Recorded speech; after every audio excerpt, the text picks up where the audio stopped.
I guess I'll just launch in. My name's Russell Sr. I'm a volunteer with the Personal Telco Project. Who's here to the Personal Telco Project?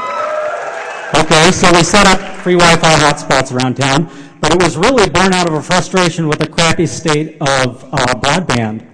And we couldn't get access places. It was too expensive. And one other thing, we didn't have enough freedom. So turns out we wanted to do something about that, and largely we failed. However, I'll talk a little about broadband. It's basically, people think about it as internet access, but it can also include anything like television or telephone. And it needs to be faster, cheaper, and have more freedom to do what you want. Okay, Ted Stevens was right. The internet is a series of tubes.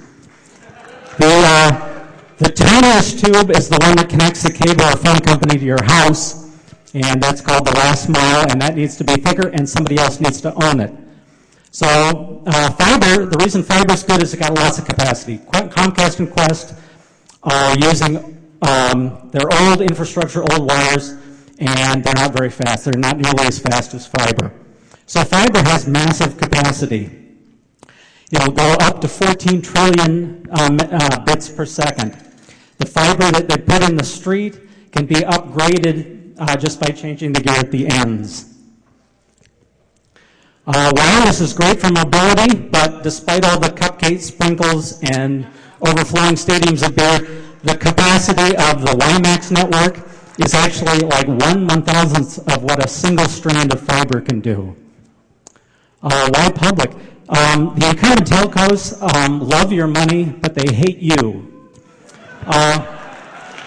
The public ownership has the opportunity to provide neutral access at cost. Incumbents don't want to give you more bandwidth, because when they do, you can use it to route around their monopolistic video and voice businesses. They also have a good deal of control over your internet access, including Comcast does restrict the kinds of traffic you can pass, and when DSL, next generation DSL comes along, they're going to eliminate other ISPs.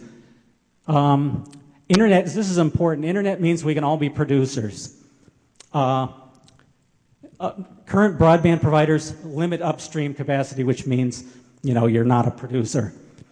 Streets, you don't have companies owning streets. Why do you have companies owning your broadband communications? So, how would it work? Basically, you'd have a high-speed connection to a co-location facility, and you'd buy services there. You'd either get television or internet or a telephone from a third-party provider.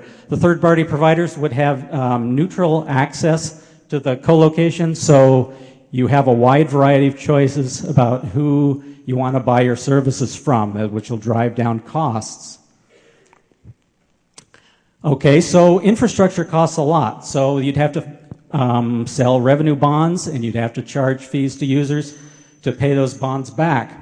However, once they are paid back, user fees can drop to just maintenance levels. It'll cost about $450 million to build a fiber network throughout Portland, which seems like a lot of money, but it's 1/10 of what a bridge over the Columbia River costs, so not so bad. The city did a study, and they discovered that they estimated the cost of construction about a little under $1,000 per residence passed, and a little over $1,000 for each service connection, which is about 3 years of Comcast service, but after you've paid it, you own it.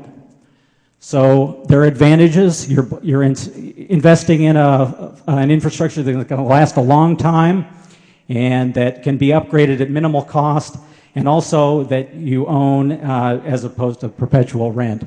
And I did have other slides, so I have no idea what we're doing here. Sign up. So, what the hell am I talking about?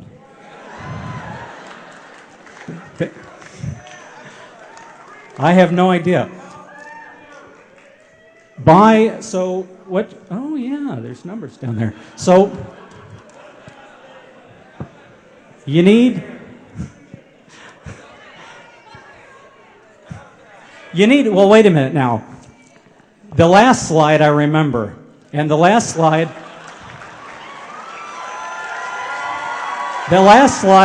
is be willing, when it gets to this stage, be willing to pay what it costs to provide. Because if you want to get something for nothing, you're going to be giving up something important. And the other thing is to support it with the city. And